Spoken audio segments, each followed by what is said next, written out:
this last decade you've been doing a lot of research, and I'm Yes. just interested, like, how did that feel to like uncover slowly these terms and these histories in your own family to help form understanding of yourself? Coming into that knowledge, um, coming into that understanding was, for me, so liberating. So, I don't know, getting released from jail kind of was really a good, I don't know, lesson in humility, lesson in just um, finally understanding, finally having the ability to describe who I am to myself and to understand and to know and to grasp all of that uh, and make it real for me has been the substance of my transition this last 4.5 years. I do try to pass on what privilege I've earned, I guess you might say, by facilitating the Friday night group and socializing with the girls afterwards. It's not uncommon for me to get a couple of nacho plates every Friday night for the girls. You know, girls got to eat, right? There you So sharing my increase is a good way to go for me. go. How did you get involved with the Q Center, both discovering it and then also your leadership in it? Okay. Yeah. That's a good question. When I decided that I needed support, I'd been internet searching everything, Googling, Wikipedia, Reddit, everything, and I would see, mentions of support groups and things like that, and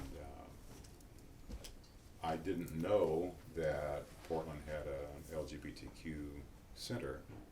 Typed in Q Center PDX and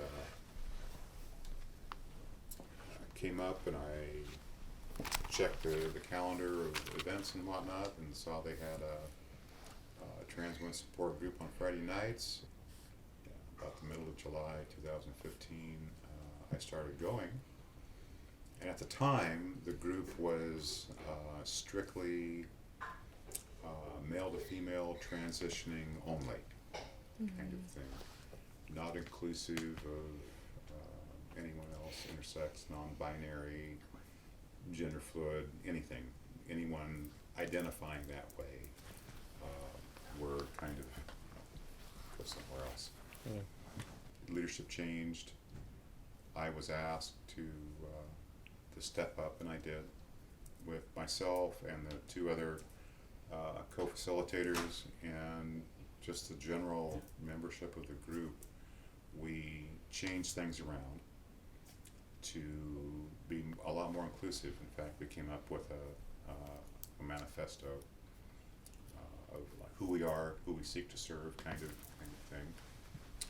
I had a hand in drafting that, but it wasn't all of me. It was everyone else in the group that I said, help me with this. I'm not, the Lone Ranger. I'm not doing this all by myself.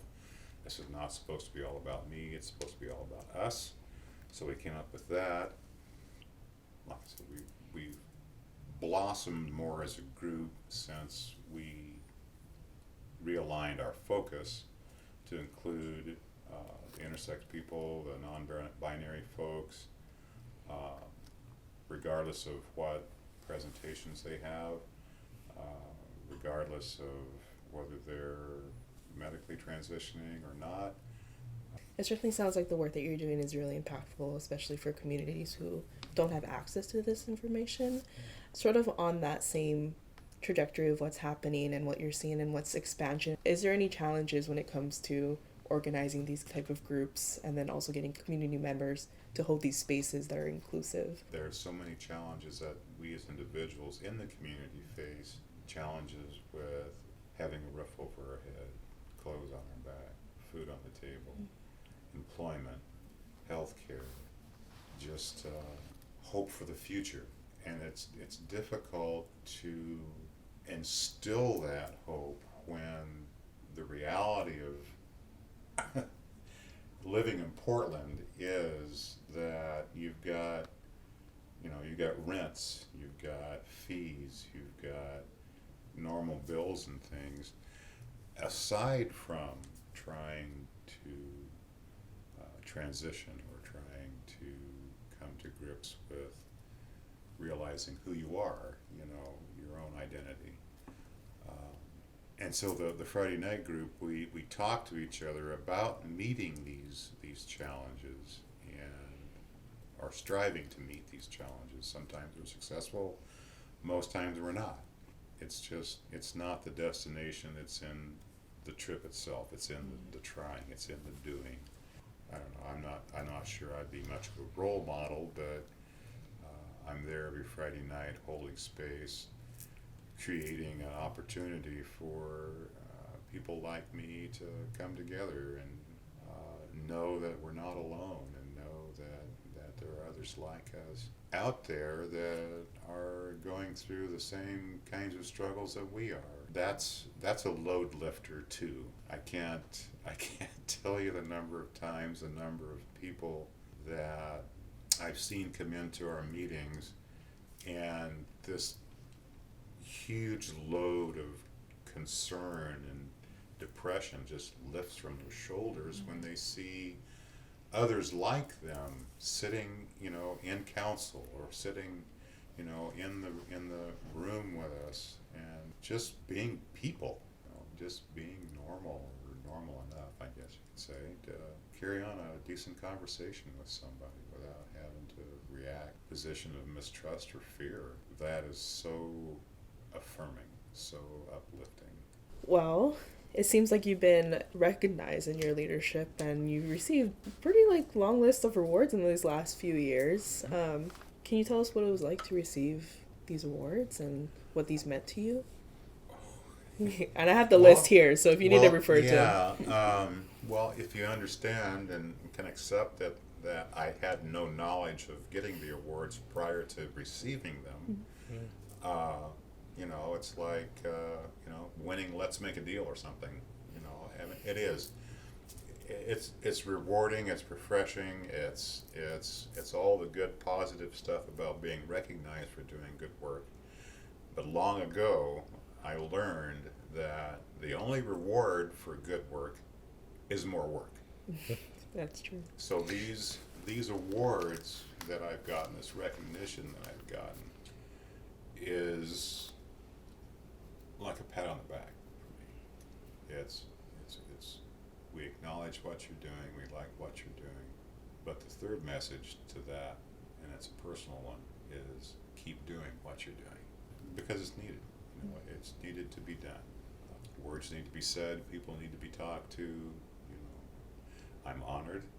I'm at the same time very humbled by the trust that has been placed in me, and it's quite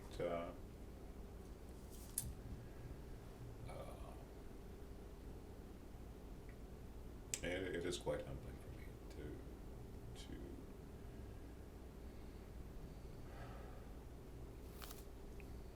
to be acknowledged. Everybody wants to be acknowledged. Everyone wants to be appreciated. But this is like throwing fuel on a fire to me.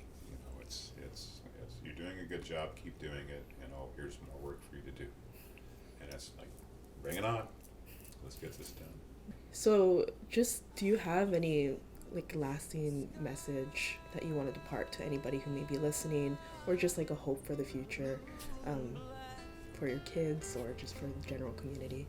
Well, for trans women, I would say don't give up. For my children, I love you, always will. Don't forget that. And for society at large, I'm here, I'm queer, I'm not going away, so good luck with whatever you're going to do.